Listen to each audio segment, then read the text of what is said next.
Nadie entendía por qué escapaba del refugio. La razón era conmovedora. Max estaba agradecido con esas personas que habían estado alimentándole. Le gustaba mucho la comidita que allí preparaban, también las camas suaves y calientes que tenían, pero debía irse. A él le hubiera gustado quedarse.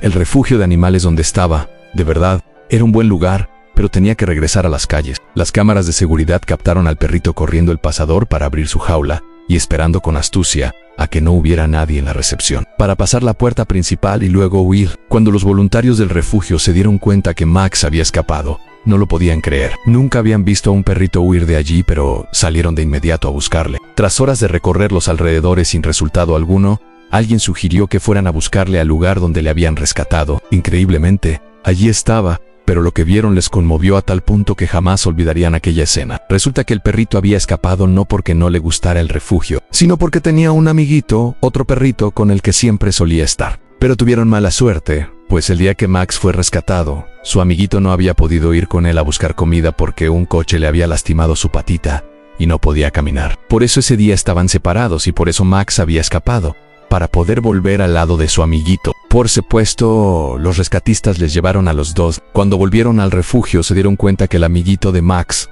no era perrito, era perrita. Tal vez por eso él era tan protector. Ella era más pequeñita y estaba muy apegada a él. En los veterinarios del refugio dijeron que probablemente la perrita había sido abandonada, pues estaba esterilizada, lo que indicaba que había tenido hogar. Pero ahora Max era todo lo que le quedaba en el mundo. Eran una familia de dos, pero una familia a fin y al cabo. La perrita temblaba cada vez que escuchaba pasos acercarse. Sus ojos miraban con desconfianza a cualquier humano que se acercaba, excepto cuando Max estaba cerca. Solo entonces su cuerpo se relajaba.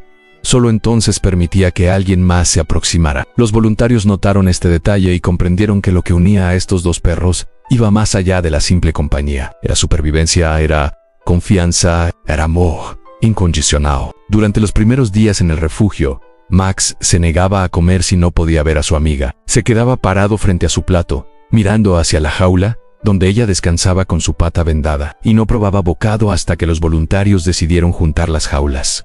Solo entonces aceptó la comida. Solo entonces dejó de gemir por las noches. Clara, una de las voluntarias más antiguas del refugio, había trabajado con cientos de perros a lo largo de los años. Había visto casos de apego entre animales, sí, pero nunca como este. Una tarde, mientras curaba la herida de la perrita, Max se acercó y puso su cabeza sobre el regazo de Clara, como pidiéndole que fuera gentil, que no le hiciera daño a su compañera. Y cuando la perrita gimió de dolor, Max lamió su oreja con tanta ternura que Clara tuvo que apartar la mirada para que no vieran sus lágrimas. Pasaban las semanas y la pata de la pequeña comenzó a sanar. Los veterinarios dijeron que había tenido suerte, que la fractura no era grave, que con tiempo y reposo podría volver a caminar normalmente. Pero durante esos días de recuperación, Max nunca se separó de ella. Dormía a su lado, compartía su comida incluso cuando la suya ya se había terminado, y cada mañana la despertaba con suaves lametones en el hocico, como diciéndole que había un nuevo día por delante. Los otros perros del refugio parecían entender que esos dos eran diferentes. No los molestaban, no intentaban quitarles la comida. Era como si todos supieran que Max y su compañera habían pasado por algo que ninguno de ellos podría comprender completamente. Habían sobrevivido juntos en las calles, y eso creaba un vínculo que iba más allá de lo que cualquier humano podría explicar. Una noche, Clara se quedó trabajando hasta tarde. El refugio estaba en silencio. Solo se escuchaba el respirar tranquilo de los animales dormidos. Decidió caminar entre las jaulas, como solía hacer cuando necesitaba pensar. Se detuvo frente a la de Max y su compañera. Ambos estaban despiertos, mirándose el uno al otro en la penumbra, y algo en esa escena le partió el corazón. Eran tan pequeños, tan vulnerables, pero al mismo tiempo tan fuertes. Al día siguiente, Clara reunió al equipo y les propuso algo. No podían separar a estos dos perros. No importaba cuánto tiempo tardaran en encontrar un hogar, tenían que ir juntos. Todos estuvieron de acuerdo sin dudarlo. Y así, cuando llegó el momento de publicar sus fotos para adopción, lo hicieron juntos. La descripción era clara. Este es Max, y esta es su mejor amiga. Vienen en pareja, no se separen. Si quieres adoptarlos, tienes que llevarlos a los dos. Los días pasaban y las visitas llegaban. Familias que buscaban un solo perro. Personas que vivían en departamentos pequeños, gente que ya tenía mascotas y no podía tener más, que todos se enamoraban de Max, de su mirada noble y protectora. Pero cuando les explicaban que venía con otra perrita, la mayoría decía que no, que era demasiado aunque no tenían espacio, que uno por Max y su compañera esperaban. Cada vez que alguien se acercaba a su jaula, él se ponía de pie, mufía la cola, mostraba su mejor comportamiento, como si supiera que necesitaba impresionar, y ella se escondía detrás de él, asomando apenas su cabecita, mirando con esos ojos que parecían decir por favor, no nos separen. Pasó un mes, luego 2. Y Clara comenzó a preocuparse. No porque el refugio fuera a deshacerse de ellos, jamás harían eso, pero porque sabía que cada día que pasaban ahí, era un día menos de verdadera felicidad para esos dos. Merecían un hogar, merecían una familia, merecían sentir que el mundo no era solo dolor y abandono. Fue entonces cuando llegó Isabel. Era una mujer de unos 40 y tantos años, con el cabello recogido en una coleta y una sonrisa cálida que le arrugaba los ojos. Entró al refugio un sábado por la mañana diciendo que había leído la historia de Max en redes sociales y que quería conocerlo. Clara la llevó hasta la jaula y le contó todo. Le contó cómo Max había escapado para volver con su amiga. Le contó cómo la protegía. Le contó que no podían separarse. Isabel escuchó cada palabra con atención. Luego se arrodilló frente a la jaula y extendió su mano. Max se acercó, la olió y luego lamió sus dedos. La perrita observaba desde atrás, todavía desconfiada, pero cuando vio que Max aceptaba a esta mujer, dio un paso adelante. Solo uno, tímido, pero un paso al fin y al cabo. Tengo un perro en casa, dijo Isabel. Se llama Bruno y es un labrador viejo. Ya no juega mucho, pero es bueno con otros animales. Mi casa no es grande, pero tiene un patio. Y aunque no estaba buscando 2 perros, después de leer su historia supe que tenía que venir. Los voy a llevar a los 2, si ustedes me lo permiten. Clara sintió que algo se le aflojaba en el pecho. Algo que había estado apretado durante semanas. Miró a Isabel y supo, simplemente supo, que esta mujer era la indicada. Hicieron los trámites ese mismo día. Revisaron su casa, hablaron con sus referencias, se aseguraron de que todo estuviera en orden. Y 3 días después, Isabel volvió con un transportador doble y una sonrisa que no cabía en su cara. El viaje a su nueva casa fue silencioso. Max miraba por la ventana del auto, probablemente preguntándose a dónde iban esta vez. Si este sería otro refugio, si tendría que escapar de nuevo. Pero cada vez que giraba la cabeza, ahí estaba ella, su compañera, acurrucada a su lado. Y eso parecía ser suficiente para mantenerlo tranquilo. Cuando llegaron, Bruno los esperaba en el patio. Era un perro enorme, con el hocico ya gris y los movimientos lentos de quien ha vivido muchos años. Isabel abrió el transportador con cuidado. Max salió primero, olisqueó el aire, miró a Bruno,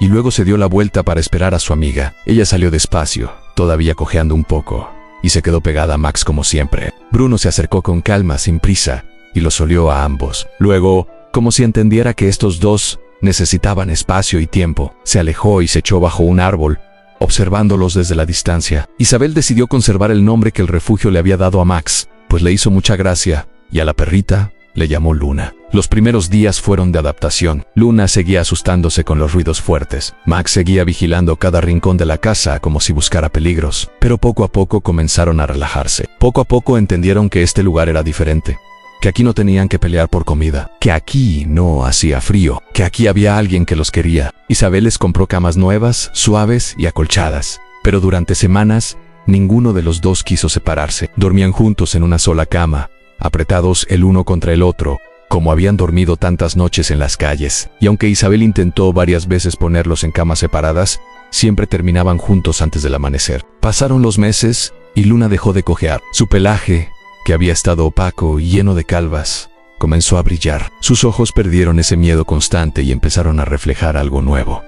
Algo parecido a la paz en Max también cambió. Su cuerpo se llenó, sus costillas dejaron de marcarse y su cola, que antes solo se movía cuando estaba con Luna, ahora se movía también cuando veía llegar a Isabel del trabajo. Bruno, el viejo labrador, se convirtió en una especie de tío sabio para los dos. Les enseñó dónde estaba el mejor lugar para tomar el sol. Les mostró cómo pedir comida con la mirada sin tener que ladrar. Y cuando Luna tenía pesadillas y se despertaba temblando, Bruno se acercaba y se echaba a su lado hasta que volvía a dormirse. Una tarde Isabel estaba en el jardín leyendo un libro cuando sintió algo cálido contra su pierna. Era Max, que había venido a recostarse a su lado. Why detrás de él, con pasos aún tímidos pero decididos. Venía Luna. Se sentó al otro lado de Isabel. Por primera vez desde que llegó a esa casa, puso su cabeza sobre el regazo de la mujer y cerró los ojos. Isabel dejó el libro a un lado y acarició a los dos perros, uno con cada mano, y pensó en todo lo que habían pasado. Pensó en las noches frías, en el hambre, en el miedo, en el accidente que lastimó la pata de Luna, en la decisión de Max de escapar para no abandonarla. Pensó en la lealtad inquebrantable que existe entre algunos seres, esa que no entiende de lógica ni de conveniencia, esa que simplemente es. Y en ese momento supo que no había sido ella quien los había salvado. Habían sido ellos quienes se habían salvado el uno al otro mucho antes de que ella llegara. Ella solo les había dado un lugar seguro donde seguir haciéndolo. Los meses se convirtieron en años. Max y Luna crecieron pero nunca se separaron. Cuando uno se enfermaba, El otro se quedaba a su lado sin moverse. Cuando uno se asustaba, el otro lo calmaba. Eran dos mitades de un mismo corazón, dos almas que habían decidido enfrentar el mundo juntas. Bruno vivió lo suficiente para ver a sus dos nuevos hermanos convertirse en perros felices y seguros, y cuando llegó su momento de partir, fue Max quien se quedó a su lado toda la noche, como si quisiera devolverle todo lo que Bruno les había enseñado. Luna se acurrucó junto a ellos, y los tres durmieron juntos por última vez. Isabel lloró la pérdida de Bruno, pero también agradeció haberle dado esos últimos años rodeado de compañía. Agradeció que Max y Luna hubieran tenido un maestro tan noble, y agradeció sobre todo haber sido parte de esta historia, porque todos los rescatados tienen sus propias historias. Algunas las podremos conocer, pero la mayoría quedarán en el silencio de sus corazones. Hay perros que fueron amados y luego abandonados. Hay perros que nunca conocieron el amor hasta que alguien decidió dárselo. Hay perros que sobrevivieron solos y perros que sobrevivieron juntos. Y cada uno de ellos merece un final bonito. Cada uno de ellos merece que alguien decida que su historia no terminará en las calles, en el frío, en el abandono. Por eso lo mejor que podemos hacer los humanos es ayudarles a escribir ese final bonito, para que sus historias sean de amor y nunca más de dolor. Max y Luna vivieron muchos años más en esa casa con jardín. Tuvieron días de sol y días de lluvia, tuvieron momentos de juego y momentos de descanso, pero nunca más tuvieron miedo, nunca más tuvieron hambre, y nunca más se vieron obligados a elegir entre su seguridad y su lealtad, porque finalmente habían encontrado un lugar donde podían tener ambas. Isabel les tomó cientos de fotos a lo largo de los años. Fotos de ellos durmiendo juntos, fotos de ellos corriendo en el jardín, fotos de Max protegiendo a Luna de una abeja que se acercó demasiado, fotos de Luna lamiendo la oreja de Max después de que se lastimara jugando, y cada una de esas fotos contaba la misma historia, la historia de dos almas que se negaron a rendirse, que se negaron a olvidar, que se negaron a estar solas. Cuando Isabel mostraba esas fotos a sus amigos y familiares, siempre contaba cómo se conocieron. Siempre contaba cómo Max escapó del refugio para volver con Luna y siempre terminaba diciendo lo mismo. No fui yo quien los rescató a ellos. Fueron ellos quienes me rescataron a mí, me rescataron de una casa demasiado silenciosa. Me rescataron de días sin propósito. Me rescataron recordándome que el amor más puro es el que no pide nada a cambio. Why Erev? Porque en esa casa ya no vivía una mujer sola con un perro viejo. En esa casa vivía una familia que se había formado de la manera más inesperada, pero también de la más hermosa. Una familia construida sobre lealtad, sobre segundas oportunidades, sobre la decisión consciente de no abandonar a quienes amamos. Gracias Max y Luna por dejarnos ser testigos de la infinita lealtad que une a los animales. Gracias por recordarnos que el amor verdadero no se mide en palabras sino en acciones. Gracias por enseñarnos que hay lazos que ni el hambre, ni el frío, ni el miedo pueden romper. Gracias por mostrarnos que la familia no siempre es la que nace con nosotros, sino la que elegimos y la que nos elige de vuelta. Ahora vayan y sean felices para siempre. Corran juntos por ese jardín, duerman juntos bajo ese árbol, y cuando llegue su momento, crucen juntos ese puente del arco iris. Porque si algo nos enseñó su historia, es que algunos seres están destinados a no separarse nunca, ni en esta vida, ni en la que venga después.